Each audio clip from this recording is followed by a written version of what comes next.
South যদি বাংলা বলি আমরা, এটা লাইফ লাইন। সমস্ত বাহন চলাচল, 4টা স্কুল আছে, তার বাচ্চাগুলো কালকেই পড়ে যেত। এইরকম অবস্থা রোডের। আমি ডিএমকে 2বার দিয়েছি, ডিএমকে আবার 16 তারিখে গত মাসে দিয়েছি। উনি আশ্বাস দিয়েছেন কি রোড রিপেয়ারিং হবে, কিন্তু বর্ষাকালের পর। কিন্তু এই রোড রিপেয়ারিং কমপক্ষে তো এটা একটুকু ব্যবস্থা তো করা হোক, যাতে লোক যাতায়াত করতে পারে। ডেলি লোক মারা যাচ্ছে, অ্যাক্সিডেন্ট হচ্ছে। অ্যাক্সিডেন্ট, গরিব লোক অ্যাক্সিডেন্ট হলে কোথায় ট্রিটমেন্ট করাবে?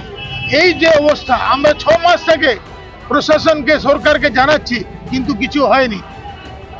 সেই এটা নেমাতপুর থেকে আপনার ডিসরগোল ঘাট, এটা কি মেন রোড একেবারে?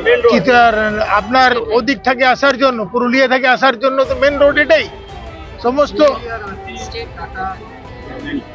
মানে আজকে শেষ পর্যন্ত আপনারা অ্যাকচুয়ালি কি চাইছেনটা কি? মানে আপনারা রাস্তায় বসে পড়েছেন একেবারে? মানে তাড়াতাড়ি রোডটা হোক, যাতে জনমানুষের সুবিধা হয়ে যায়।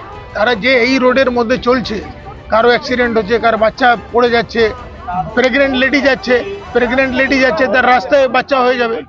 এই রকম যে অবস্থাটা, এই মানে এই মডার্ন ইন্ডিয়াতে এই রকম অবস্থা আর তো কোথাও দেখা যাচ্ছে না।